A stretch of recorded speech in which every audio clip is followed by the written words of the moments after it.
el disertante de hoy va a ser el doctor Guillermo Fábregues, es un importante miembro de la Sociedad Argentina de Cardiología, inclusive es el presidente electo de la Sociedad de Cardiología, a fin de año ya se hace cargo, y es médico cardiólogo de la Fundación Favaloro. La idea es que Guillermo hable de novedades y controversias en hipertensión arterial, y para eso, bueno, va a estar la disertación de él, y a continuación va a haber un panel de panelistas que van a interactuar con el doctor, que después lo vamos a presentar. Bueno, Guillermo, muchísimas gracias por venir. Todo tuyo. Primero va a disertar el doctor, y luego con un panel de expertos en hipertensión arterial le harán las preguntas correspondientes y el auditorio también. El panel está formado por el doctor Leonardo Gilardi, la doctora Graciela Botvinnik y la doctora Daniela Gianfagna. Ahora le paso la palabra a Rafael. Mucho gusto. Presidente de la Fundación SIC. Brevemente, el programa CICE, que produce la Fundación SIC, fue inaugurado aproximadamente en el año 2008. Y fue el Hospital Fernández, precisamente, quien, entendiendo la trascendencia del proyecto que se estaba encarando, lo apoyó desde sus inicios. Y en ese sentido, el doctor Loyato, director del CODEI, jugó un papel estratégico. Así que nuestro agradecimiento especial al doctor Loyato y a través de él al Hospital Fernández y todas sus autoridades. Este evento cuenta con el auspicio del Ministerio de Ciencia y Tecnología de la Nación y el auspicio de la Universidad de Buenos Aires. Recientemente recibido, porque fue una noticia de último momento, pero se las queríamos comunicar. Así que espero, para terminar, que aprovechen esta importante conferencia científica, de tal manera de que esta y otras se puedan continuar en este ciclo del programa de actualización científica sin exclusiones. En el caso de esta conferencia en particular, queremos rescatar y destacar la participación estratégica del Laboratorio Argentia, que permite, con su respaldo, que esta conferencia y otras que vendrán puedan llevarse a cabo. Muchas gracias. Bueno, y ahora con las palabras de bienvenida de la doctora María Angélica Martín, que es nuestra subdirectora. Bueno, buenos días a todos. Bueno, en nombre de la comunidad hospitalaria tengo el grato honor de darle la bienvenida al doctor. El doctor, como todos ustedes saben, es el presidente de la Sociedad Argentina de Cardiología a partir del 2015. Así que bueno, le agradecemos además habernos elegido como sede para esta conferencia sobre hipertensión y sus controversias. Y desde ya le comunico que todos los profesionales del hospital han tenido en muy alta estima su visita y esperan sus palabras. Muchas gracias. Bueno, buen día a todos. Si lo apagamos mejor. No va a haber interferencia. La verdad que es un honor, un gusto. La verdad que estoy como sobrecogido de tanta... la palabra es impactado. Y bueno, realmente es un gusto estar acá en este hospital tan querido, hospital que creo que todos alguna vez pasamos por acá, pero pasamos no a dar una charla, sino como enfermos. Yo me fracturé hace muchos años, me trajeron al Fernández y todos guardamos un grato recuerdo de este hospital. Así que bueno, mi agradecimiento al hospital, mis felicitaciones a todos ustedes que conforman el plantel médico de este hospital, o una parte obviamente. Y bueno, siempre es un gusto estar aquí. Antes de empezar, dos comentarios. Como dijeron, soy el presidente electo de la Sociedad Argentina de Cardiología para el año 2015 y desde ya estoy invitándolos a nuestro congreso que va a ser del 15 al 17 de octubre en la Rural. Y este año generamos una innovación. que empezamos en Junín, que es una reunión más chica que hace la Sociedad de Cardiología, y lo implementamos también en el Congreso, que es el enfoque multidisciplinario de determinadas patologías. Porque nos dimos cuenta que si vamos a... El objetivo de la sociedad es reducir la mortalidad cardiovascular, pero no lo podemos hacerlo solos. Necesitamos a los clínicos, necesitamos a los pediatras. Y decidimos que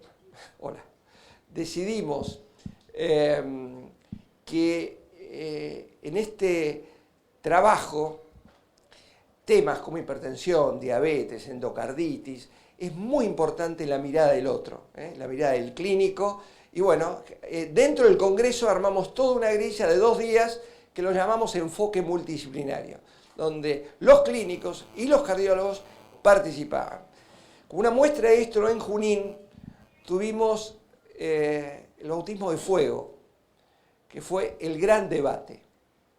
El gran debate consistió, el título era, ¿qué hacemos bien? ¿Qué hacen mal? O sea, no sé si les queda claro. Doctor Tajer por cardiología, que obviamente hacíamos todos muy bien.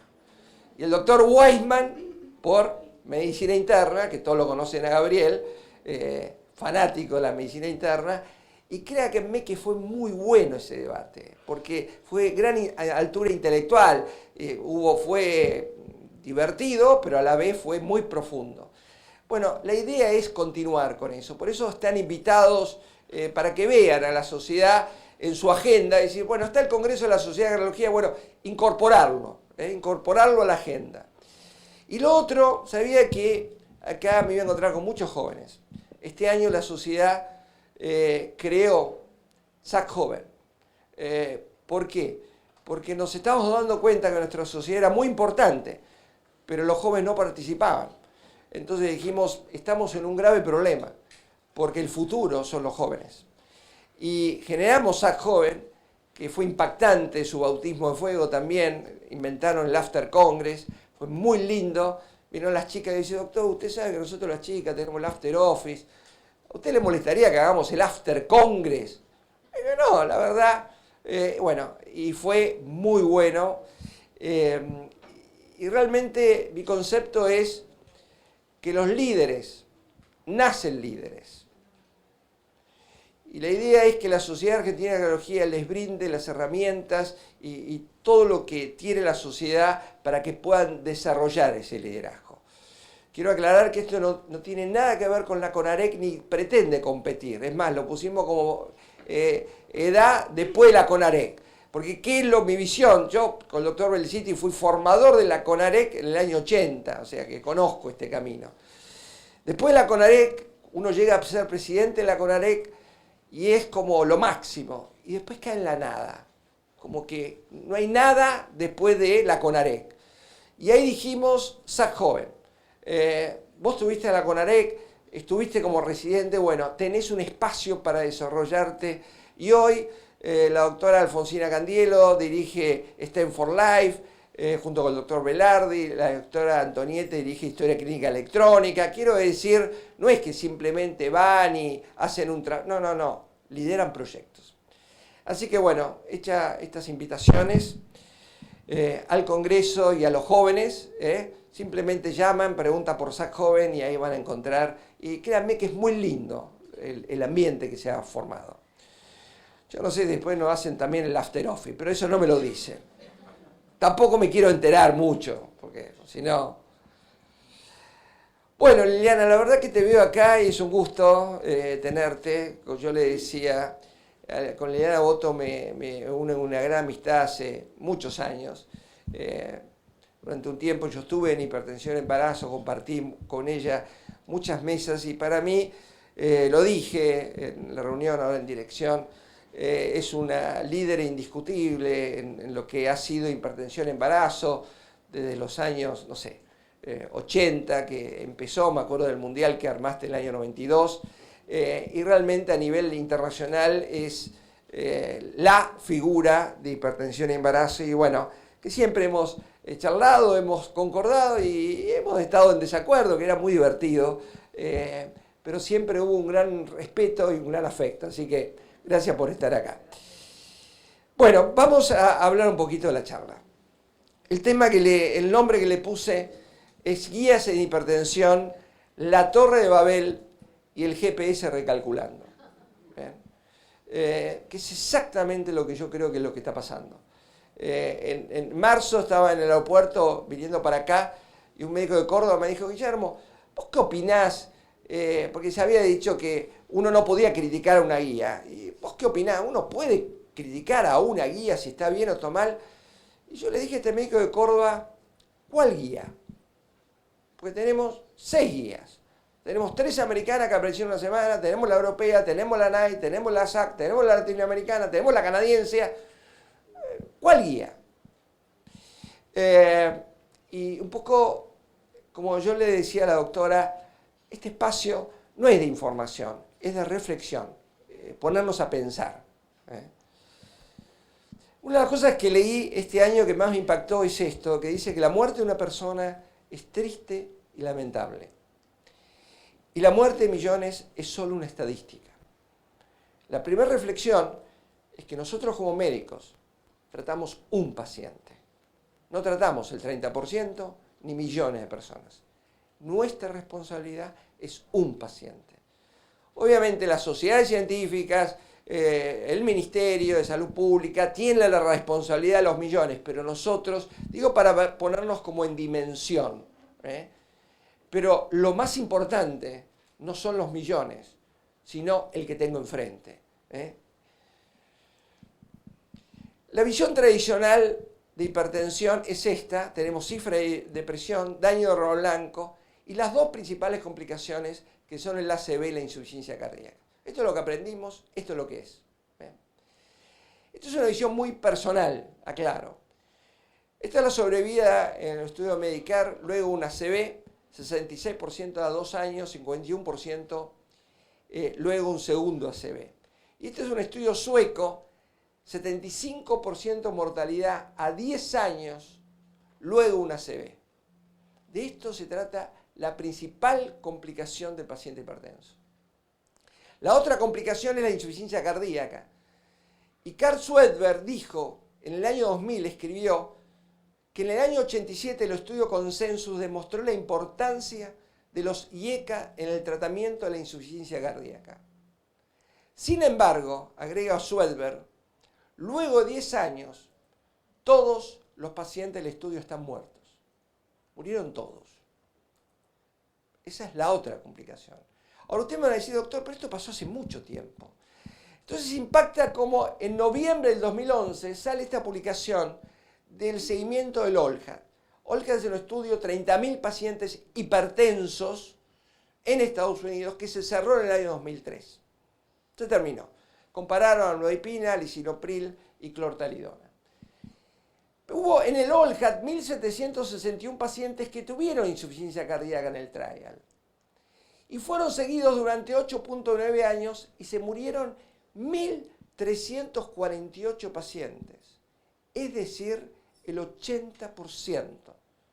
Estoy hablando de Estados Unidos y estoy hablando hace 3 años, no estoy hablando hace 20. Con el mejor tratamiento. Y eran pacientes hipertensos. Entonces, mi visión personal de la hipertensión, que hace 35 años me dedico a hipertensión, que cuando empecé un amigo mío me dijo: ¿para qué te vas a dedicar a eso si se arregla con una pastilla? Bueno, yo siempre digo que es la gran subestimada de las enfermedades. Sabemos que el 35% de la población adulta es hipertensa, es decir, 1 de cada 3 adultos. Y yo digo que la hipertensión no controlada es una enfermedad premaligna.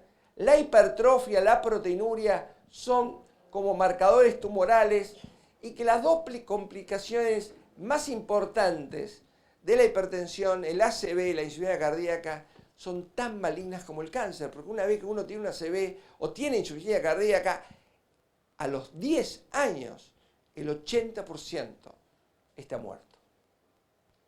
Siempre digo que el oncólogo tiene una suerte, entre comillas. El que va al oncólogo sabe que uno de cáncer se muere. ¿Bien? Entonces, cuando va, el oncólogo le dedica quimioterapia, el paciente la hace, tiene efectos adversos, pierde el pelo.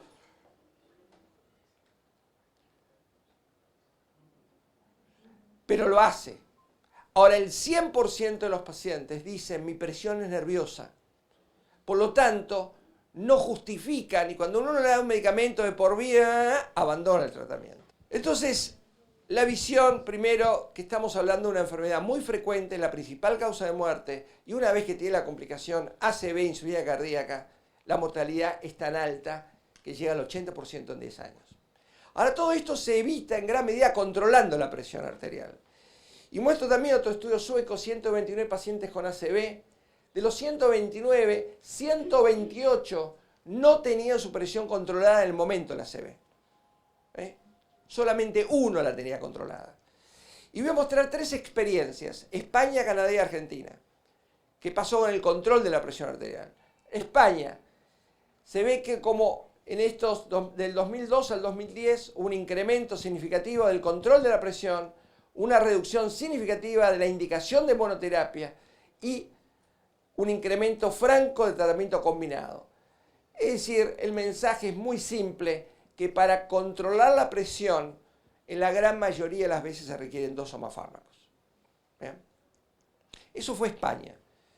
Canadá, en los últimos 20 años, en Canadá lograron un 64% de control de la presión arterial. ¿Cómo lo hicieron? De 2 fármacos.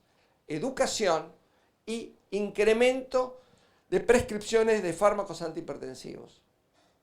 ¿Y qué lograron?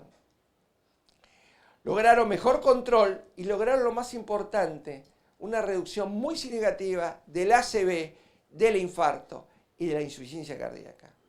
Vuelvo a este mensaje muy simple. Controlar es prevenir infartos y ACV. Y una vez que tiene uno el ACV y el infarto, a los 10 años se muere el 80%. Argentina, estudio Renata, Reglamento Nacional. Sabemos que el 75% de las veces tenemos que dar 2 o más fármacos. ¿Qué hacemos en la Argentina? Medicamos con monoterapia, 71%. Sabemos por las guías que la combinación preferida es IECA, ARA2 con diurético o bloqueante cálcico. Y hay una menos efectiva, IECA o ARA2 con beta bloqueantes, menos efectiva. Es interesante ver qué hacemos en la Argentina. Bueno, usamos la menos efectiva. O sea, usamos monoterapia y usamos la combinación menos efectiva. La pregunta es, ¿cómo nos fue? Bueno, es más o menos como en la Argentina. Cuando uno hace las cosas mal, créanme, nos va mal. El 25% de control. O sea, hoy sabemos que podemos llegar, yo hablé del 64%, pues sabemos que podemos llegar al 80% y al 90%. Tener un 25%, la verdad, es lamentable. Pero no es lamentable, tiene su explicación. En la medida que le demos monoterapia a los pacientes y sigo. ¿Está claro hasta ahora? ¿Sí? ¿No se durmió nadie todavía? Claro, que se durmió no lo va a decir porque está durmiendo, pero bueno, que siga durmiendo. Las guías. Hablamos de hipertensión, hablamos de la importancia de controlar. Esta es la mejor imagen que yo encontré para hablar de las guías. Esta la vi hace unos años, que la presentó John Camp, médico inglés, porque ustedes ven claramente un cáliz blanco y ven 2 caras. Una misma imagen, uno ve 2 cosas totalmente diferentes. Y de eso se trata las guías. ¿Cómo? Con la misma información, el mismo estudio, uno dice A y el otro dice Z, diciendo ambos, todo se basa en la evidencia. Cuando la evidencia es una, pero uno dice A y otro dice Z. Pero no estoy hablando de que esta diferencia está si la presión central es útil, si la BOP es útil, no, estoy hablando de cómo tratar, cómo combinar y hasta dónde bajar la presión. O sea, no hay algo más elemental en hipertensión que diga cómo lo trato, cómo lo combino y hasta dónde le bajo la presión. Yo, charla de primer año, cuarto año de semiología, diría, bueno, ahora, de esto vamos a hablar la diferencia. No voy a hablar de la presión central, ni el mapa o la presión domiciliaria, que paradójicamente hay bastante acuerdo, por suerte.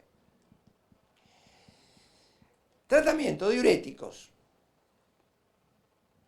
Hay cosas que por ahí la escucharon por primera vez, hay cosas que la escucharon muchas veces. Bueno, disculpen los que escuchan muchas veces. Muestro la evidencia. Después cada uno saca sus propias conclusiones. Como dije, esto no es una charla para hacer lo que dice acá, es una charla para pensar. Simplemente cuando dice, yo no sabía, bueno, anotar la cita, leerlo, reflexionar y tomar la propia conclusión.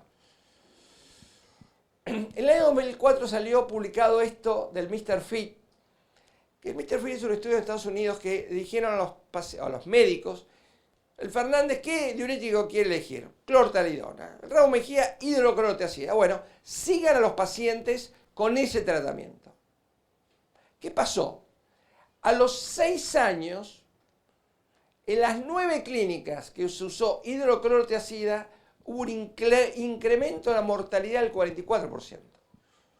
O sea, las clínicas que usaron hidrocloro se murieron más. Lo opuesto fue los que usaron clortalidona. Y el comité de ética decidió cambiar. A partir de ese momento dijeron todo el estudio va a usar clortalidona. Interesante. Esto fue hace muchos años y posteriormente Estados Unidos hizo 2 estudios más, grandes estudios, el SHEP y el OLHAT. ¿Qué diurético utilizó? Clortalidona. El SHEP, gran reducción de la ACV, la insuficiencia cardíaca. Y es interesante que hace pocos años el doctor Tajer, que era el editor de la revista, llama a Hipertensión a preguntar si alguien quería hacer esta controversia. ¿Hay que abandonar la hidroclorotiazida como diurético de elección de la hipertensión arterial? Yo llamo al consejo y digo, bueno, ¿quién quiere defender la hidroclorotiazida? Nadie se presentó. Bueno, y pasó. Meses después veo la controversia publicada. Y dije, alguien se presentó. Bueno, leo y no estaba el que la defendía. Dije, acá hay un error de impresión. Fui al índice, créanme, fui al índice. Tampoco figuraba. Y dije, pero esto es raro, nunca vi una controversia que escriba uno. Entonces ahí leí más tranquilo la introducción a la controversia que hace Tajer. Ustedes se meten en la revista de la Sociedad Argentina de Cardiología, van a encontrar esto. O sea, sin animación, créanme, pero esto está copiado textual. Tajer pone en el último Congreso Europeo de Cardiología, esto fue hace 2 o 3 años, una controversia entre Messerly y Oparil en defensa de la hidroclorotiazida. El comité editor de la revista de cardiología quiso hacer esta controversia en el ámbito local, lo que no pudo concretarse. El motivo fue inesperado porque a pesar de haber consultado un gran número de especialistas en hipertensión, no logramos defender a nadie la hidroclorotiazida. Aún así decidimos la publicación del agonista con la intención de dejar abierta a los lectores la posibilidad de enviar una refutación. Y termina diciendo Tajer, no deja de causar preocupación que el diurético de preferencia universal en la práctica sea indefendible en la teoría. Interesante, insisto, no vamos a entrar en la polémica ahora, así que después las preguntas sí, pero nadie de hipertensión es más. Yo este año tuve en la Saja la controversia de diuréticos. Me cambiaron 4 veces el oponente. Fue muy gracioso. Yo dije, pero ¿qué es esto? O sea, ahora es interesante porque esto está como impuesto.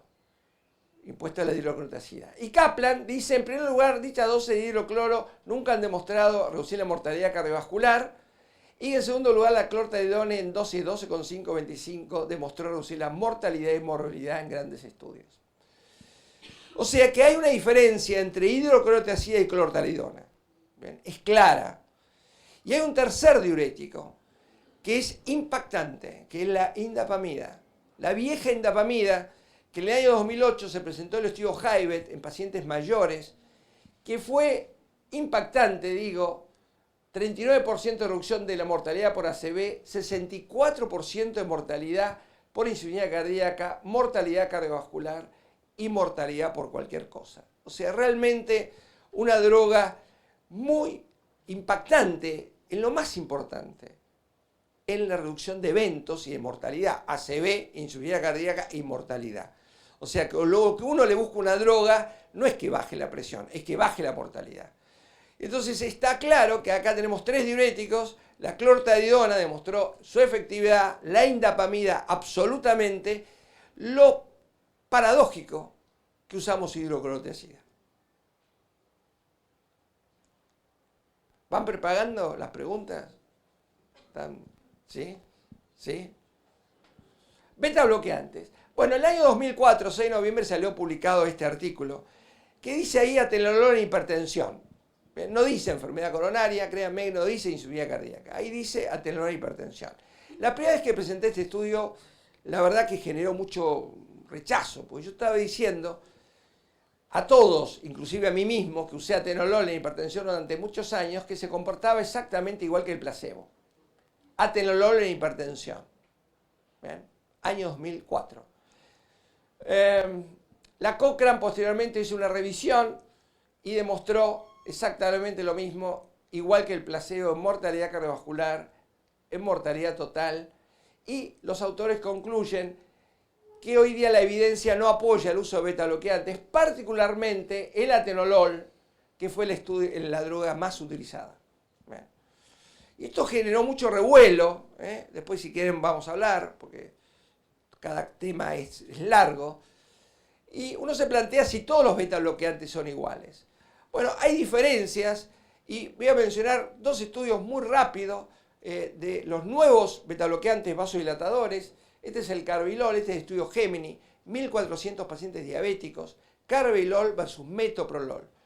Todos diabéticos, todos con IECA ahora 2 porque eran diabéticos, 5 meses de seguimiento. El Carvedilol demostró una reducción significativa de la microalbuminuria y el metoprolol un incremento muy significativo de la hemoglobina glicosilada.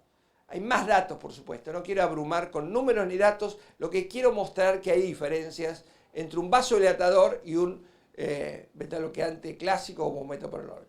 Y otro es el estudio Gestono, pacientes diabéticos que había que agregarle un medicamento que se agregó nebivolol, y fueron seguidos. 2.838 pacientes. Esto es un estudio muy simple de la práctica, o sea, eran pacientes que estaban tratados, no se controló la presión, se agregó nebivolol y vio qué pasó. Bueno, una reducción de la presión sistólica de 20 milímetros, la diastólica y la frecuencia cardíaca. Y lo más interesante, que fue una hemoglobina glicosilada, una reducción significativa, y la microalbuminuria en forma muy similar a lo que pasó con el Gemini. Y digo que el gran cuco de los beta bloqueantes es la disfunción eréctil. O sea, todos saben, y en 2.800 pacientes, prácticamente solamente 2 pacientes que tomaron nebivolol tuvieron el problema. O sea, prácticamente rayando en 0. O sea, como que no produce, que es lo que, yo no sé de qué te estás riendo vos, pero a mí lo que no encontré en el estudio, pero acá dice pesadillas, 2 pacientes. Yo no sé si no son los mismos estos 2 pacientes que se quedaron con pesadillas. No lo sé, no lo dice el estudio.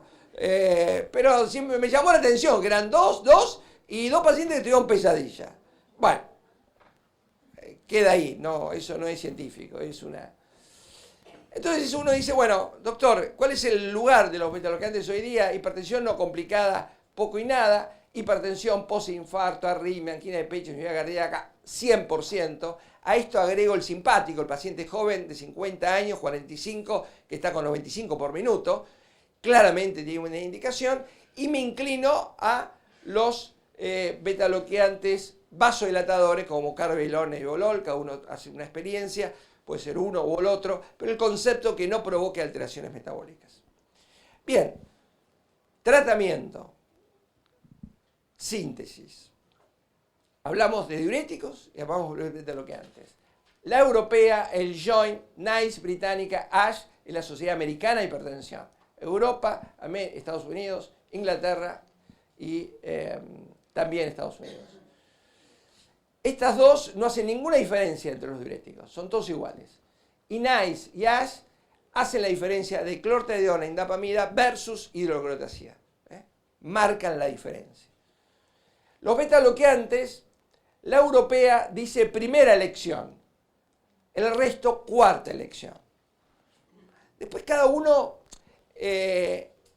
ve y decide si es primera o cuarto, insisto, esto no es para decir es primera o cuarto, no, es para pensar que con la misma información alguien pone primera y alguien pone cuarta en algo tan elemental de cómo tratar a un paciente hipertenso.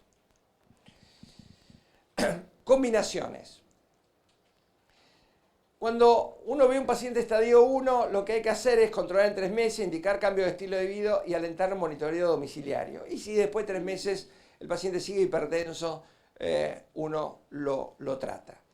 Cuando el estadio 2 se indica preferentemente 2 fármacos, alentar, MDPA es monitoreo domiciliario de la presión arterial, no por la farmacia. No, es un equipo automático, uno dice, mire, compre este equipo, se toma 3 veces, promedia segunda, tercera, o sea, toda una estrategia, es lo mismo que cuando uno le pone un mapa a un paciente, ¿no? Hay que le pone un mapa y trae 7 registros del mapa, eso no sirve para nada. Lo mismo no sirve para nada que alguien se vaya a tomar a la farmacia, eso no sirve. Cuando digo monitoreo domiciliario es con equipo automático validado, etc. Bien, el concepto es que los pacientes de bajo riesgo van a requerir monoterapia, los de alto riesgo, que son la gran mayoría, y los resistentes, o sea, todo esto hace más o menos un 75%, o sea, la gran mayoría de los pacientes que vemos. Por eso vuelvo a Renata, 75% 2 homofármacos, en la Argentina usamos 71% un fármaco. ¿Cómo controlamos? Mal. Bien. ¿Les va quedando ahí a la tribuna más joven? ¿Sí? ¿Van a seguir con monoterapia? Bueno, después me lo dicen. Esta es la forma de combinar. Los europeos agregaron bloqueantes cálcicos y diuréticos y contraindican el uso combinado de un IECA o un ARA2. ¿Ven? Esto es... Vamos a repasar 3 estudios. Hay muchos, pero elegí 3 muy breve. La combinación de un ARA2 con un diurético versus beta-bloqueante atenolol y diurético. Estudio LIFE, 9.194 pacientes, hipertensos con hipertrofia. ¿Bien? Nivel de presión, exactamente igual. ¿Qué pasó? Con respecto al ACV, hubo 40% de reducción de riesgo a favor del antagonista, al mismo nivel de presión. ¿Bien? Con respecto a mortalidad cardiovascular, 37% y mortalidad total, 39%. O sea, a un mismo nivel de presión, 2 esquemas muestra una gran reducción de eventos, ya sea muerte o ACV. El value, año 2004. El value es muy interesante porque comparó valsartán y amlodipina. Y siempre digo que el que diseñó este estudio no veía pacientes. Es una apreciación personal. ¿Por qué? Porque todos sabemos que si damos valsartán 80 miligramos, va a bajar la presión, pero poco. Hace más efecto cuando uno le agrega el diurético o cuando uno le da amlodipina, al día siguiente le baja la presión. Estos eran pacientes de alto riesgo, muy alto riesgo. Hicieron washout, los dejaron sin medicación. Y a uno le dieron 80 y otros 5, después 160, otros 10 de amlodipina. Y después le agregaron diurético, ambos. Pero mire qué mensaje. La amlodipina fue superior al valsartán, una reducción del infarto del 19% y del accidente cerebrovascular un 15%. Pero ¿cuál es la clave? La clave es que los primeros 3 meses la amlodipina bajó más la presión, 4 milímetros. Mensaje para la gente joven, a los no jóvenes también. Este estudio se jugó los primeros 3 meses. Punto final primario, a favor de la amlodipina, infarto, a favor, stroke, claramente a favor de la amlodipina. ¿Pero por qué? Porque eran pacientes de muy alto riesgo que le bajaron rápidamente la presión. El problema no es que el valsartán es malo, el valsartán no es bueno, es excelente. Y ustedes lo ven acá que después se comportó exactamente igual. El problema fue el diseño. Ahora, ¿cuál es el mensaje clínico a uno en un consultorio? Cuando veo a un paciente de alto riesgo, no tomen un año para bajar la presión, porque se van a perder muchos pacientes. El mensaje clínico es que valsartán es excelente, amlodipina es excelente, pero lo más excelente es controlar la presión rápido, porque está muy claro lo que pasó. Diferencia de presión, y este estudio se jugó a los 3 meses. Después observen, cuando le dieron la dosis adecuada, el 160 con el diurético, nada, se comportó exactamente igual que la amlodipina. Por eso el mensaje no es que una sea mala, ni la otra fue buena. Las dos son muy buenas, lo que es malo es hacerlo lento. ¿Está claro? Y año 2008, estudio Accomplish. 12.000 pacientes, 60% diabéticos. Por primera vez se compararon 2 combinaciones fijas. Un IECA y benazepril e hidroclorotiazida. Vuelve el aterolol, vuelve la hidroclorotiazida. Versus benazepril, amlodipina. Nivel de presión arterial por mapa, exactamente igual.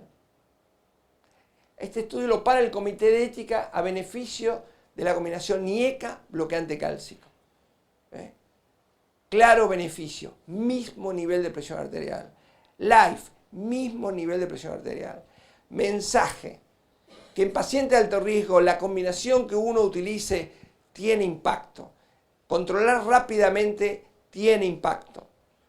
Porque recuerden, cuando viene la CB y viene la insuficiencia cardíaca, a los 10 años el 80% se muere. Y todo eso es evitable. Bien, ¿qué combinar? La pregunta no es esta, la pregunta es ¿a quién tratar?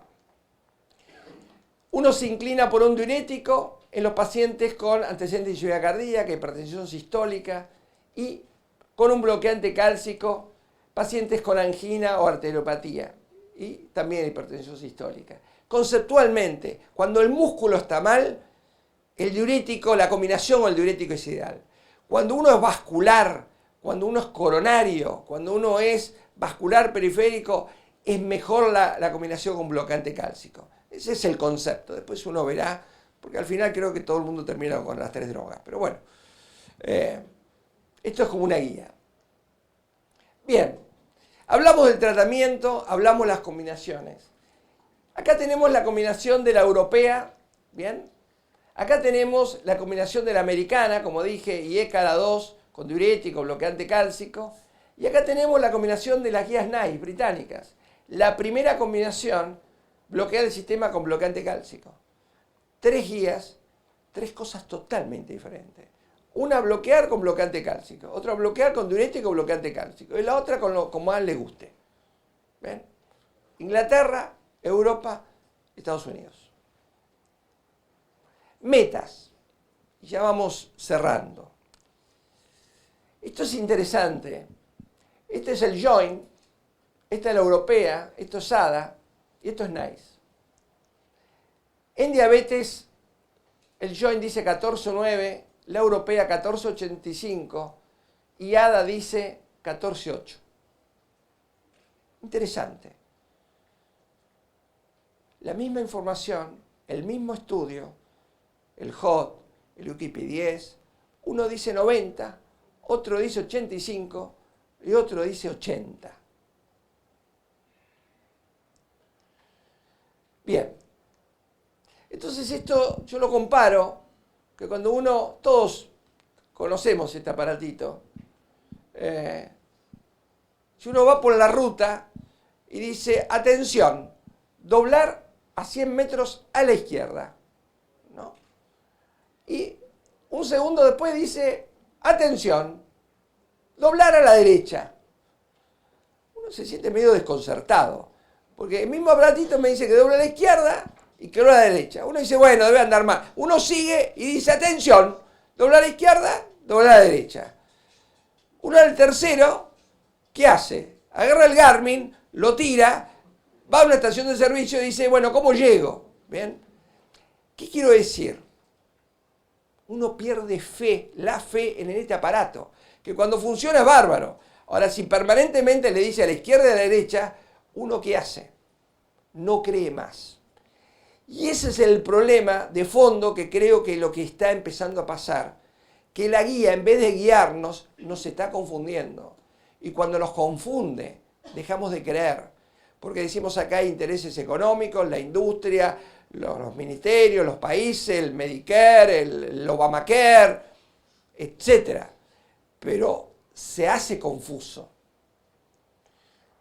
Entonces, como resumen, tenemos la guía americana que dice menos 80, 14, 9, más de 80, 15, 9. El joint, esto generó tanta controversia, porque dice menos de 60, 14, 9, más de 60, 15, 9. Lo que está diciendo el joint, que un señor de 62 años, el objetivo es dejarlo como menos de 150. Esto levantó tantas críticas, porque dijeron, ¿cómo le voy a explicar al clínico, al cardiólogo y al paciente que hipertensión es 140? Y mi objetivo a un señor de 62 años, terapéutico, objetivo terapéutico, es dejarlo hipertenso, con 145.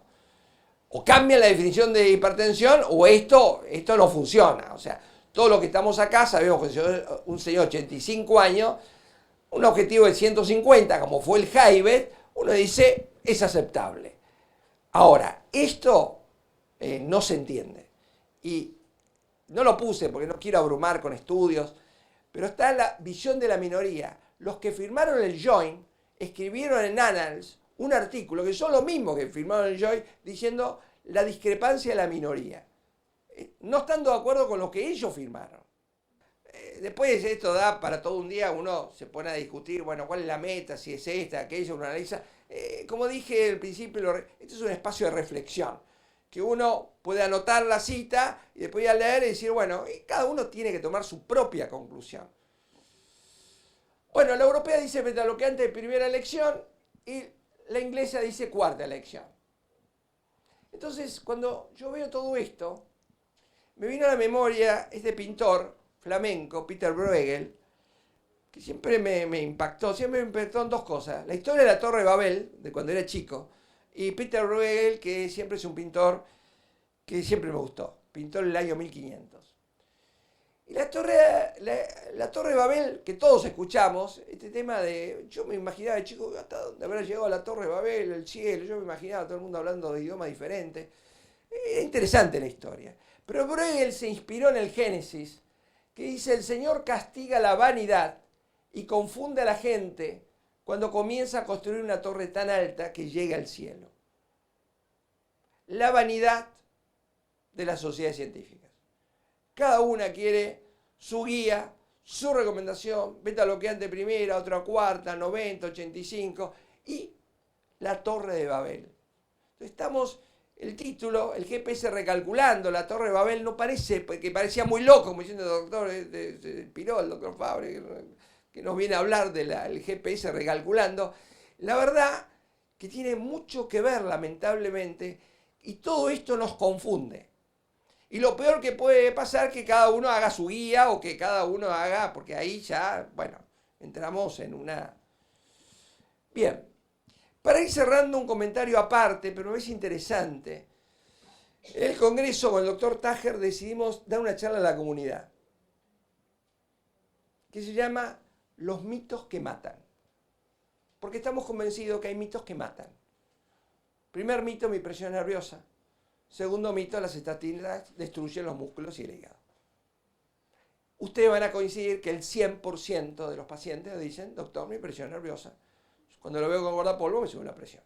Yo le digo, obviamente, por eso yo tengo muchos pacientes, porque todos son hipertensos, porque yo le subo la presión, porque uso guardapolvo blanco.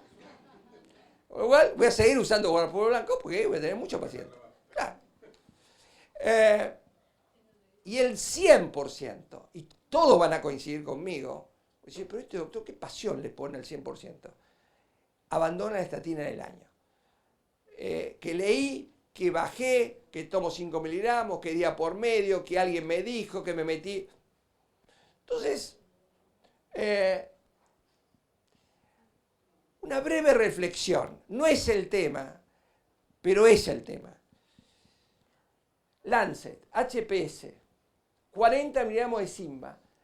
Elevación de enzimas hepáticas, 43 pacientes. Placebo, 32. La diferencia son 11. Esto es Lancet. CK, 11 y 6. 5 diferencias de 20.536. Miopatía, 5 y 3. 2 de diferencia en 20.536 pacientes. Ustedes conocen el HPS. 40 miligramos versus placebo, gran reducción de eventos. Estos son los efectos adversos, sacado del Lancet. Lo único que puse, copié la figurita y le puse una animación. Esto es lo que hace la estatina. Júpiter. Cualquier efecto adverso, 1352, con 20 miligramos de Rosuva. Placebo, 1377.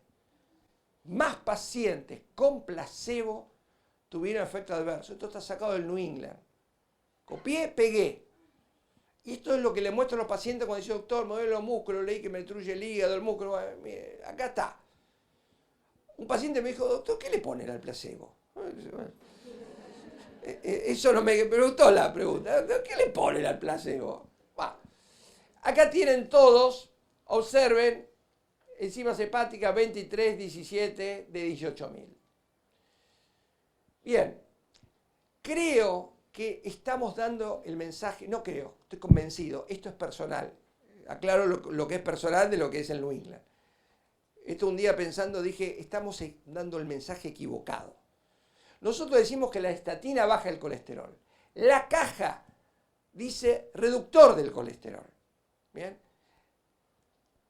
Entonces, tiene el colesterol normal, ¿qué hace el buen señor? Deja la estatina. Porque aparte hay un laboratorio que dice valor normal.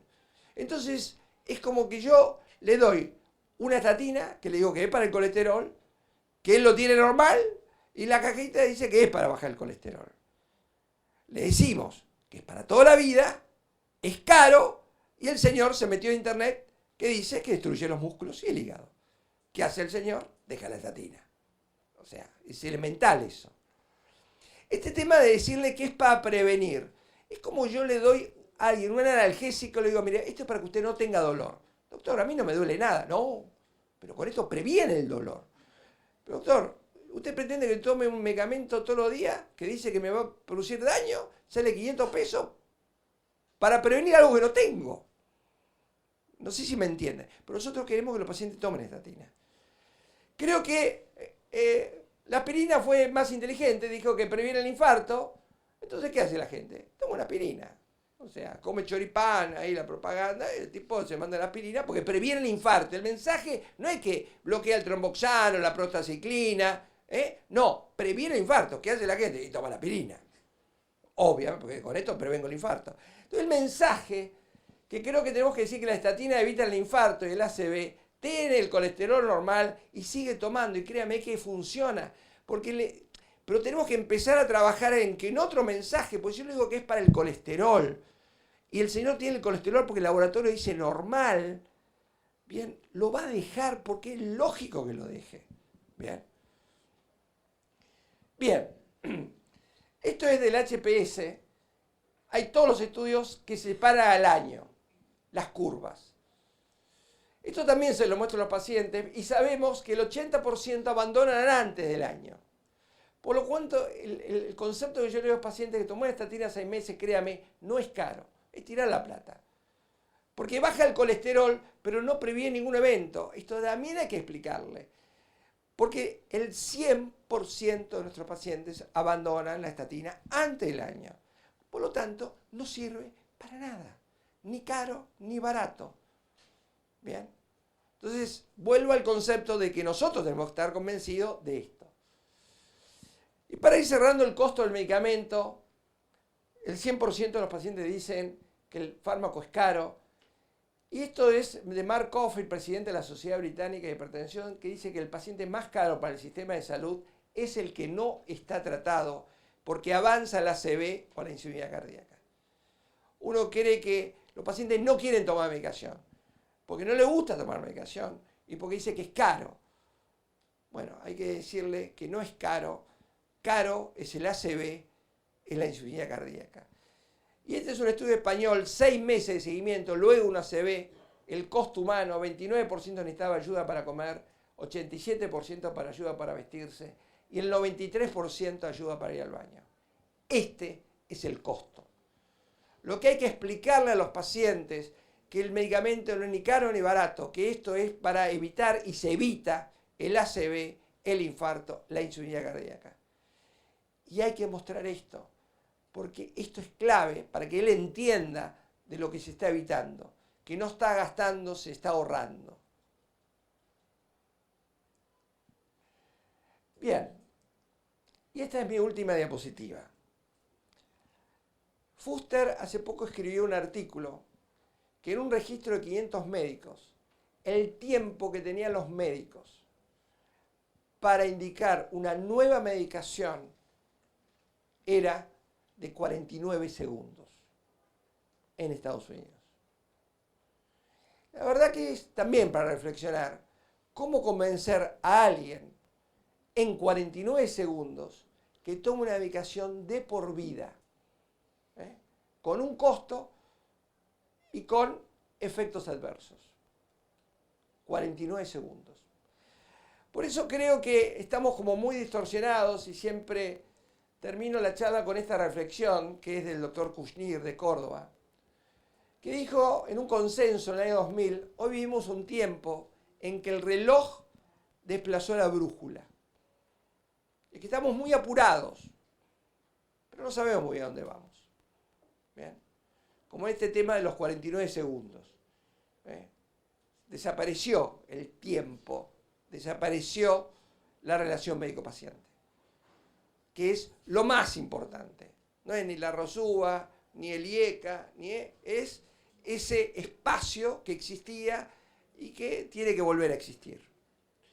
Entonces, en este contexto digo las 4 cosas, después de hablar de las guías, después de hablar de hipertensión, principal causa de muerte, la importancia de controlar, sabemos que podemos hacerlo, mostré las formas de combinar los fármacos, los estudios, bueno, mostré las discrepancias y controversias de las guías, pero al final vuelvo a la primera diapositiva.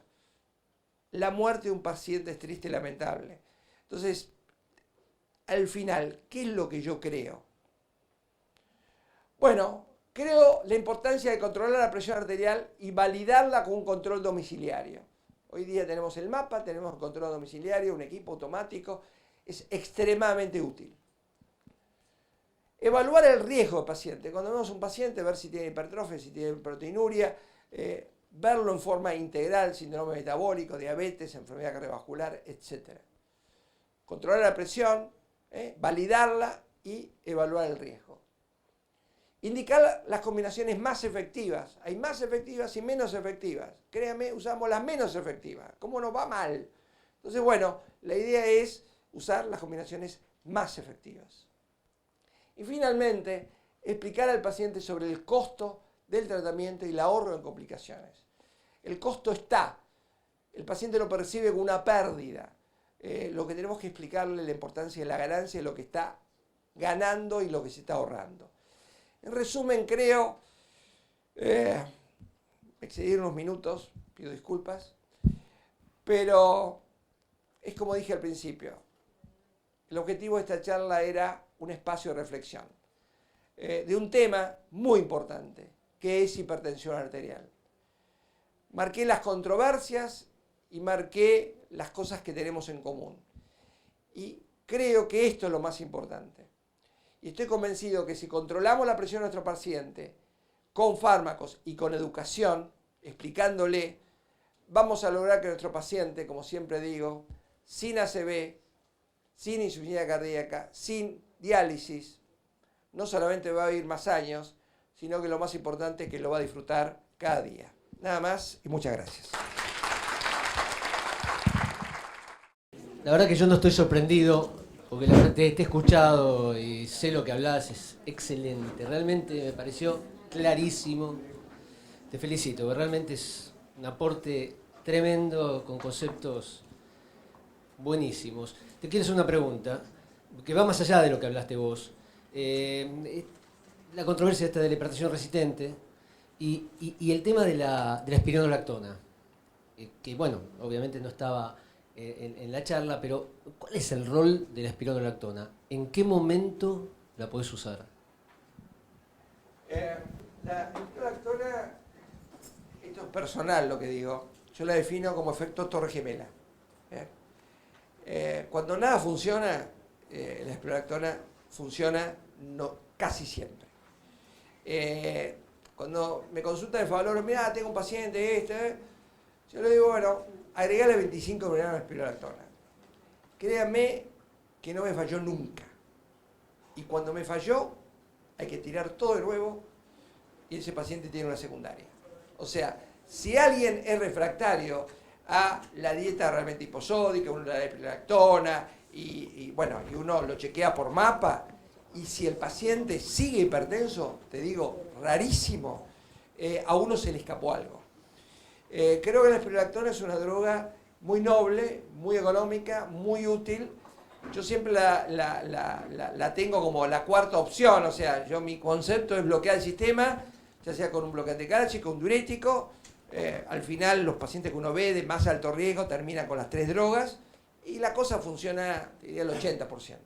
Ahora, cuando no funciona, me reservo la espironolactona y te digo que con 25 miligramos me alcanza, o sea, nunca doy 50, realmente es una droga. Y en el estudio ASCOT, 1.500 pacientes refractarios, 3.1 años, 3 o más drogas le agregan espironolactona y de 150 pasó a 135. O sea, realmente, y la diastólica 85. O sea, realmente es una droga muy noble, muy buena, muy económica. Y lo único cuidado que hay que tener es chequear el potasio. Y la ginecomastia, la verdad, no sé, creo que me pasó 3 veces. O sea, pero hay. Hay. Sobre todo, bueno, depende. No, pero... No, bueno, no importa. No, pero depende de cada uno. En mi caso, en mi caso fue raro. Otros tener una experiencia que hay más. Pero aparte no es un problema. Porque para mí el problema es la hipercalemia, que no me da ningún síntoma. Cuando el paciente, doctor, tengo esta sensación acá, listo, le saco y desaparece. El problema es cuando... Bueno. Pero es una droga que, comparado con lo que me da, que se la estoy dando a alguien severo, a alguien que viene con 18-11, y que lo pongo en 13-8, bueno, si de 100 pacientes, ¿Cuánto tiempo? en mi experiencia son 5, en otros serán 10. Bueno, tiene ginecomastia, y aparte es un efecto adverso que se arregla suspendiendo la medicación, o sea, no es muy... no le va a pasar nada grave. Guillermo, nos gustaría reforzar algunas cosas que dijiste como para que las remarques y quede claro. Una es llegar a las metas y dijiste cuanto más rápido mejor. ¿Cuánto es el tiempo para llegar a las metas? Sería una. La segunda es de los diuréticos, entonces en qué lugar dejamos a la hidroclorotiazida y después seguimos que hay otras dudas más. Con respecto a la meta, eso es una cuestión que uno lo percibe en el consultorio. Vos sentís que hay pacientes que están mal o están muy hipertensos y vos tenés que actuar más rápido. En mi cerebro, ¿cómo está seteado? Cuando viene ese paciente alto, lo convenzo que se compre un equipo automático. O sea, no es caro, es una inversión y nos da tranquilidad a ambos. Porque yo no puedo pedir un mapa toda la semana. Entonces, le puedo pedir un mapa al principio, después si quiere hablamos del tema del mapa, pero ¿qué hago? Le digo, compres un equipo automático.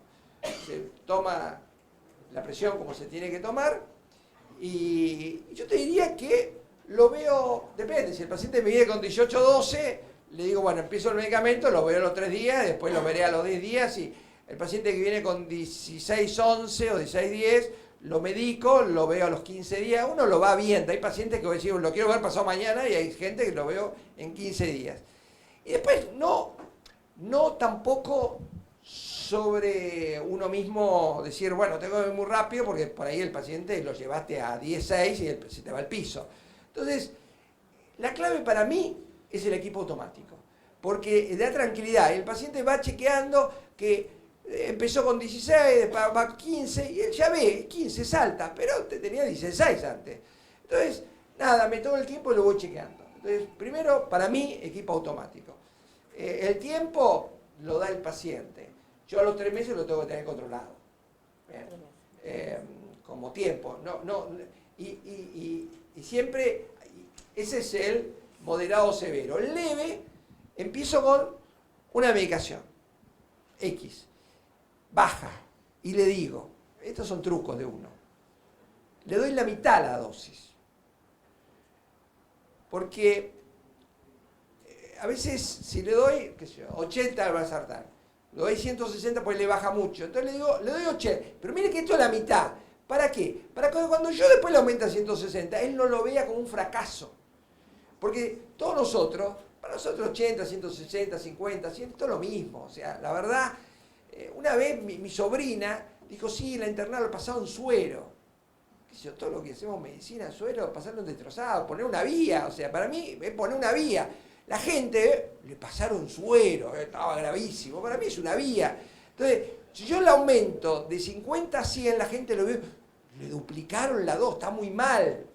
La verdad que... Entonces yo le digo de antemano, mire, le doy la mitad de la dosis.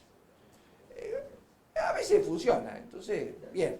Y si le tengo que comentar, él ya lo sabe que no es que está muy mal, sino que estamos... Ese es el leve, ese es el leve. Sí. Bueno, ¿y el diurético entonces? El diurético, a ver, ¿cómo lo veo? Yo uso mucho hidroclorotiazida combinado. ¿Por qué? Porque me sirve en bajar de esos 4 o 5 milímetros que me da, que yo le digo, mira, esto no es un diurético, esto es un potenciador. Y la verdad, uno sabe que si le doy los sartán 50 con diurético, 80 de valsartán con diurético, voy a tener un mejor control. Va a ser mejor. Efecto adverso ninguno. Entonces, en ese concepto, y porque para mí lo más importante es bajar la presión, ahora, hay método de la hidroclorotiazida. Cuando yo el paciente es un moderado severo, que le doy Liecar A2 con bloqueante cálcico, nunca le doy hidroclorotiazida. Elijo o clorothalidona o indapamida. O sea, ahí, cuando tengo que elegir el diurético monoterapia, me inclino por la clorothalidona o la indapamida. Si es mayor, la indapamida, tiene alteraciones metabólicas, la indapamida, necesito más potencia por ahí la clorothalidona, depende. Acá no es que hay que hacer esto o lo otro. El concepto es, la hidroclorotiazida en el común. Cuando tenés que bajar la presión, agrego monoterapia, indapamida o clorothalidona. No, y completamos con el tema del sodio, la dieta hiposódica. ¿Cuáles serían las recomendaciones de la dieta hiposódica? Y después vamos a la otra pregunta. La dieta hiposódica se un lío bárbaro ahora. Yo pedí estar en la charla de Rafael Díaz en el Congreso. Fue la única charla que quise estar, porque uno, como está en el comité científico, es una buena medida no estar en el Congreso. Y estar en todo el Congreso y no... A veces también es molesto cuando uno va a un Congreso que el presidente está en 14 charlas. No tuve ninguna, salvo la de Rafael Díaz, que dije, yo quiero estar en esa charla, porque aparte lo estimo mucho a Rafael Díaz. Lo estimo, lo respeto. Y bueno, publicó en el New England varios trabajos con Yusuf de este tema. A ver, mi concepto es, primero, que creo que todos los que estamos aquí comemos un exceso de sal. O sea, por naturaleza. Con lo cual, para mí, el tema de cuando uno dice que la sal no hace tanto daño, creo que hace daño porque nosotros estamos sobrepasados en el contenido de sal. Y yo creo que a un paciente, sobre todo a la gente mayor, cuando la cosa no me funciona, yo le digo, mire, se acabó la sal. Y hay algo que uno nota, esto es la práctica de uno, por ahí la tuya o la de usted es diferente. La gente joven no hace caso. El de 80 hace caso a rajatabla, porque sabe que está muy cerca el fin. Yo le digo al señor de 70 años, 75, camine, camina. Coma sin sal, come sin sal. Y funciona. Y yo creo que la gente, y la dieta hiposódica en la gente mayor, uno lo ve que realmente es muy útil como tratamiento. Y lo uso. Hablando de la gente mayor, como usted claramente mostró en las guías, que existe discrepancia con respecto a las metas a lograr, metas no solo las metas, sino el umbral para inicio de tratamiento farmacológico en los pacientes ancianos y que toman mayores de 80 o mayores de 60 o 65 años según las distintas guías, qué valor de corte deberíamos usar y si el concepto de anciano frágil deberíamos tenerlo en cuenta. Sí. ¿Qué corte para como meta? ¿Hasta dónde? ¿Cuándo iniciar el tratamiento y a ver, como qué valor objetivo para mí es mayor de 80 menos de 150. El mayor de 80. Y el resto menos de 140. Lo de los diabéticos, lo de los pacientes diabéticos tuve varias controversias también. Creo que también menos de 140. O sea, es muy simple. All, menos 140. El mayor de 80, menos de 150. Es fácil. Y hacer algo. Pedir monitoreo domiciliario, un mapa o domiciliario. Yo soy como un talibán del control de la presión. Y cada vez que pido un mapa a un señor de 75 años lo veo con 112 de presión. Eso no es bueno. O sea, me paso en lo sobremedico, porque estoy con el paciente, hay mucho efecto guardapolvo blanco, viene con 150, ahora un señor me viene con 150 del consultorio, me trae que se controló con el equipo automático validado y tiene 124, yo no le modifico el tratamiento. Entonces yo creo mucho en el control domiciliario, por supuesto en el mapa, lo mismo. Entonces creo que el objetivo es el que te dije, y validarlo, como puse acá, con un control domiciliario. Mapa o el equipo. ¿Bien? Y le creo. Insisto, yo le tomo 150 del consultorio y él me trae 125, yo no modifico el tratamiento. Frágil, sí. A ver, frágil, qué sé yo. Me imagino que te referís al paciente que está como perdido, ese paciente que... El que no es autoválido. ¿Cuál? El que... Sí. Sí, que tiene dificultades para... que no es autoválido. Pero que van disminuyendo sus capacidades. O sea, hay muchos pacientes de 84 años que antes caminaban 40 cuadras y ahora camina 20, porque se cansa y uno no encuentra nada. Sí. No encuentra nada. Tiene 84 años, eso. Claro, exacto. Bueno. Hay pacientes de 75, 80 años que por ahí juegan al tenis y otros pacientes que tienen que andar con un andador. Ese es el concepto de... No, bueno, pero de hecho las guías europeas clasifican y dicen, porque el problema es que muchos colegas de golpe te dicen, bueno, pero yo tenía el paciente con 14,7, entonces según las guías lo tengo que llevar o sea, de 80, ¿no? A menos de 15,9, entonces le tengo que bajar medicación y dejarlo con las cifras más altas. O sea, la idea es que si el paciente viene bien controlado, está sano teóricamente para la edad y para la calidad de vida que tiene, hay que dejarlo con lo que tiene. Y si tolera menos de 14,9, lo dejamos igual. Esa es la idea, ¿no? No, sí, si tolera, a ver, es sentido común, ¿no? A ver, si un paciente está medicado con, si está medicado con medicado, controlado, se siente bien y está, la verdad que no es que le voy a sacar para subir un poco. Lo que a veces me pasa sí, que cuando pido un mapa y me viene con 110 de sistólica, un señor de 82 años, le digo, no, me parece que... Y uno cuando... Esa cosa que el paciente se quejaba, doctor, estoy medio... No, pero hay que controlar. Creo que nos pasamos. En ese sentido, digo, bueno, cuando veo el 110 ya me preocupa. ¿Entendés? Antes que nada, bueno, agradecerle al doctor en nombre de Fundación SIC y sobre todo agradecer a la institución y a los que están presentes, porque el hecho de poder llevar este conocimiento y replicarlo en la práctica es algo de enorme valor, que creo que no se puede dejar pasar.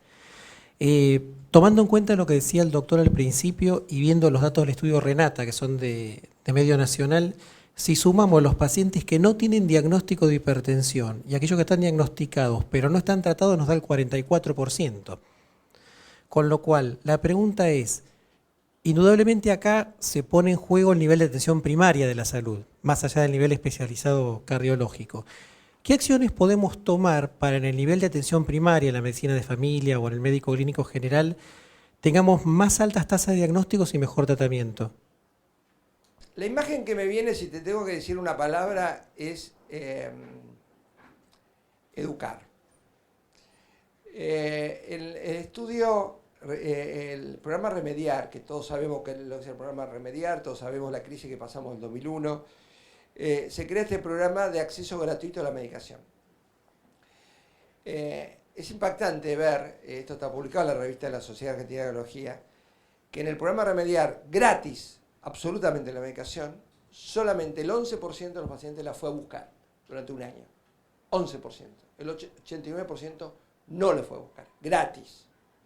Acceso a la medicación gratis.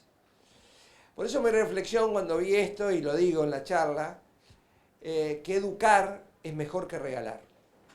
Si yo regalo el fármaco y no educo, no explico, 11%. Entonces creo que es complejo, que acá es el gran desafío, donde el médico, el hospital, la sociedad científica y el ministerio tienen que trabajar en forma conjunta. Creo que las sociedades científicas, creo que está muy bueno que estamos acercando al Ministerio de Salud, porque siempre era, no, el Ministerio no saben nada, todo es malo, y nosotros somos todos muy buenos. Y un día dijimos, bueno, pero dejémonos de que ustedes son malos, nosotros somos buenos, porque los que tienen los recursos son los malos, es malo entre comillas, porque no son malos. A veces tienen los recursos, pero no saben muy bien cómo hacerlo, porque no tienen... Bueno, ahí es donde las sociedades científicas tienen que intervenir, y yo creo que la sociedad, ustedes saben, firmó en el Congreso un convenio con el Ministerio de Salud y con la FAC, el primer registro de enfermedades cardiovasculares, que se empieza con infarto. Porque un día nos dimos cuenta con la FAC, que siempre nos vimos como enemigos, que eso habría que correrlo. La FAC es la FAC y la SAC es la SAC, y que tiene que seguir así. Pero en determinadas cosas, como son los consensos o los registros, tenemos que trabajar en forma conjunta. Y la SAC y la FAC firmaron un convenio, y fuimos al ministerio. El ministerio se dio cuenta que sin SAC y FAC juntas no puede hacer nada, porque manejamos toda la cardiología del país. La FAC más en el interior, nosotros más en Capital del Gran Buenos Aires, pero que los dos juntos manejamos. Entonces ahí es del camino a recorrer, que la Sociedad Argentina de Cardiología lo está recorriendo muy bien con la FAC, y el ministerio apoyó. Y creo que ese es el camino. Creo que si yo, Guillermo Fabres, con el paciente, es importante ese acto, pero es importante que la sociedad científica, el ministerio, el hospital público, todos con el hospital público, que al final es los centros de atención primaria, todos trabajemos con un mismo objetivo. Y no es tan complicado. ¿Alguien del auditorio? Aldo menos. No, esta vez no te voy a hablar de alfametildopa. Complicado. A veces no. Bueno, esa es el que no sabe por qué nos reímos de esto es porque siempre el único punto que tenemos de diversidad, que no es una diversidad, sino que es un enfoque distinto, es alfametildopa como única medicación para la embarazada, lo cual no es así. O sea, alfametildopa no es la única medicación para la embarazada. Y ahí estamos. Y ahí estamos en la historia y en nuestro intercambio científico. Pero mi pregunta es otra. Ni siquiera me voy a ocupar de la embarazada. Sabes que me interesa el tema de hipertensión y estoy ocupándome de las mujeres en realidad. Porque cuando uno hace tocoginecología se ocupa de las mujeres, no solamente cuando está embarazada. Claro, pero... Los cardiólogos aprendimos de hace 10 años, y Liliana Greenfeld formó el grupo Corazón y Mujer, que realmente empezamos a trabajar en esa idea, que es así, la mujer se mueve el corazón. Sí, siempre había una historia como que los hombres sí tenían infarto y las mujeres no, por ejemplo, o sea, había una cantidad de tradiciones que se pensaba, y bueno, lo cual la vida demuestra lo contrario. Pero por supuesto me encantó tu presentación, excelente, como siempre, en la parte de la comunicación docente que tenés. Pero también es un aspecto de reflexión. Cuando se hablan en todas estas guías en las que permanentemente colocan, bueno, hoy somos los amigos del beta bloqueante, mañana somos los amigos del IECA y pasado mañana de los bloqueantes de canales de calcio. ¿no crees que uno de los grandes problemas que existen con todas estas guías y que luego se transmiten a los médicos en general, que son los que las toman y los que tratan de medicar? Y me remito un poco al Congreso Argentino de Cardiología, donde en una mesa en la cual presentaron las guías, después de poner muchos grados de evidencia y de fuerza, etcétera, etcétera, se levantaron varios cardiólogos a preguntar y le dijeron, bueno, todo muy bien, pero ¿con qué tratan ustedes a los pacientes? ¿No? Le interpelaron a la mesa. Hay un dicho que dice claramente que no hay enfermedades sino enfermos. ¿No crees vos que uno de los grandes problemas que existen con todas estas recomendaciones es que cuando se habla de un determinado grupo farmacológico para tratar un paciente, uno tendría que saber de qué paciente estamos hablando?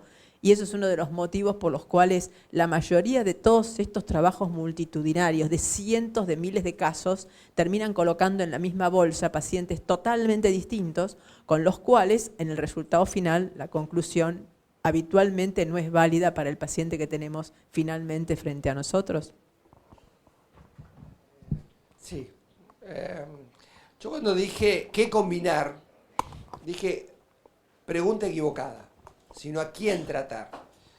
Siempre digo, cuando dice, doctor, ¿usted cómo trata a un paciente hipertenso? Dije, mire, no es lo mismo una chica de 30 que un señor de 50 que una señora de 80.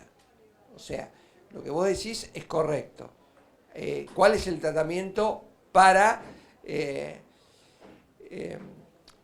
Creo que se ha hecho de diferentes grupos, y yo casi te diría que sí, que no. Creo que el 90% de los estudios de hipertensión se hizo sobre la misma población, pacientes de alto riesgo. Porque no hay un solo estudio de pacientes de 50 años. Y leves. ¿Por qué? Porque sale billones de dólares y nadie lo va a hacer. Donde la gran mayoría o muchos pacientes son hipertensos a los 50, 55, grave evidencia, ninguna. Todo, cuando yo te muestro el live, son todos 65, 70 años, hipertrófico, alto riesgo, diabético. ¿Por qué? Es la forma que vos tenés que en 5 años las curvas se separaron y te dé algo.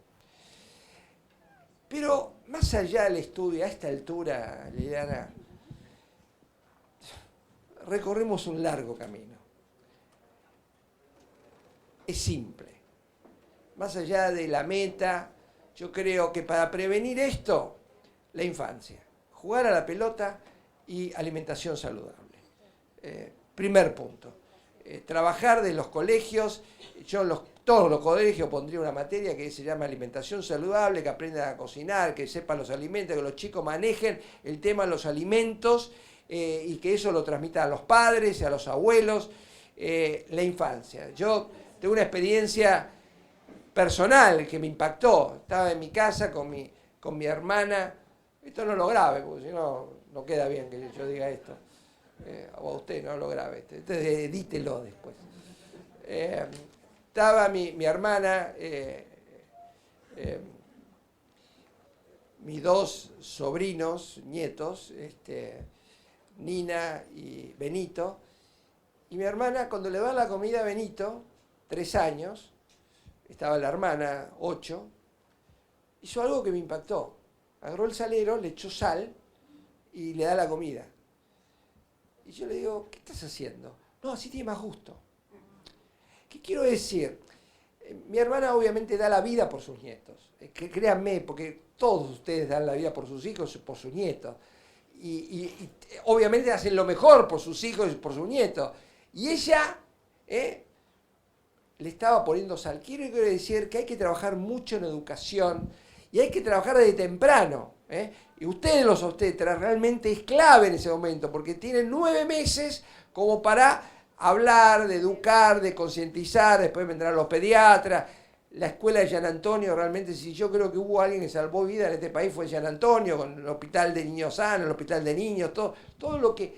Bueno, y yo creo que esa es la primera parte de prevención. Y después está cuando el paciente es hipertenso, es simple. Sabemos que hay monoterapia, combinado, hay que llegar a tanto.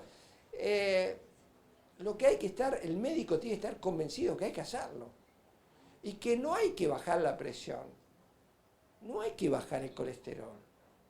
hay que controlar el concepto de control, ¿no? Porque el clínico medica, pero no controla, no tiene a mente el tema, le da 5 miligramos de algo, o 10 miligramos de una estatina, o 5 miligramos día por medio, no sirve para nada eso. Entonces, en la medida que el médico se convenza que el tratamiento es para prevenir el ACV, el infarto, la insuficiencia cardíaca, y para lograrlo se necesita tal dosis y tal metaterapéutica. Y punto. Es fácil. Y es así. Bueno, la última Sí. pregunta. Doctor, A mí me dijeron, después viene el señor de las aulas y se acabó.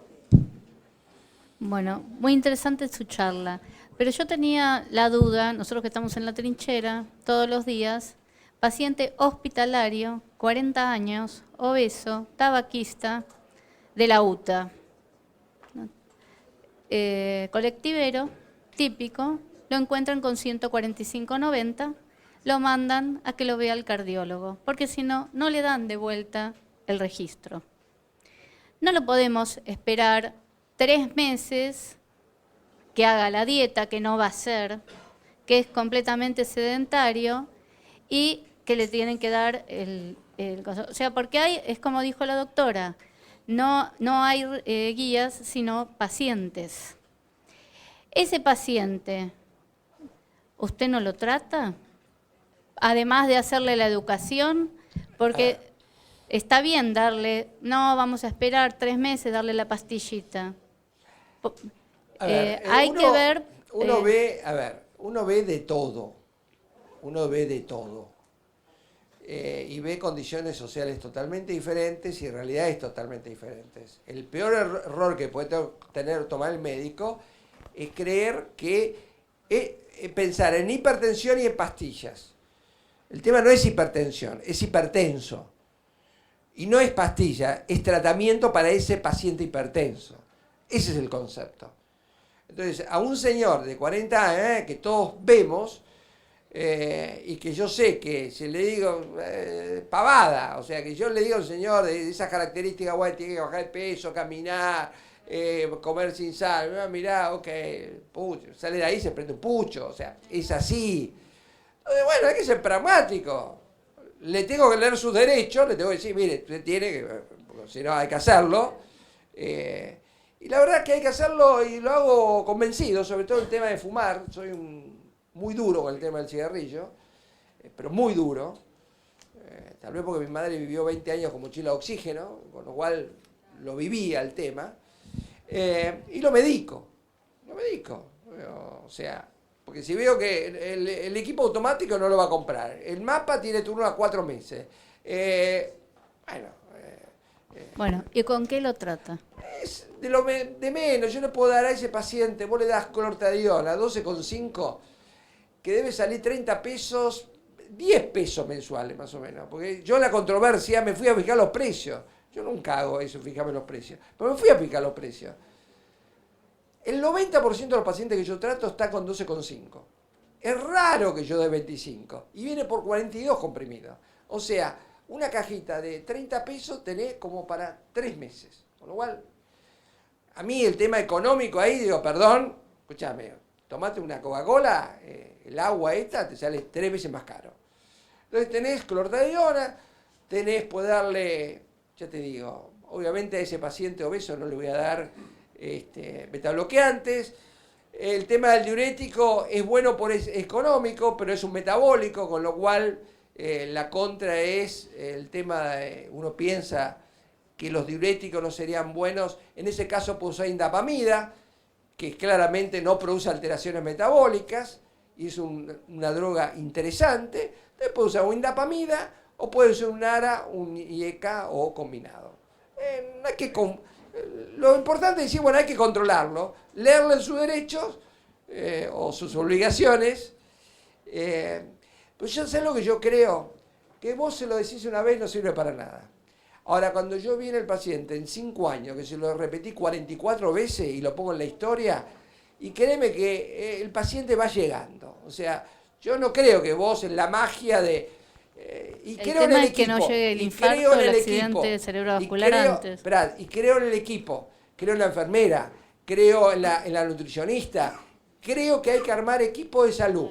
Porque vos con el paciente, solo ese paciente, es recontra complicado la adherencia. Hay que armar equipos y decir, bueno, vaya al nutricionista, vaya fácil al nutricionista y que no le dé el plan A, B, C, la verdura o el A, B, C, más aburrido, que trate de buscar también la viandita. Bueno, creo que ya estamos terminando, doctor.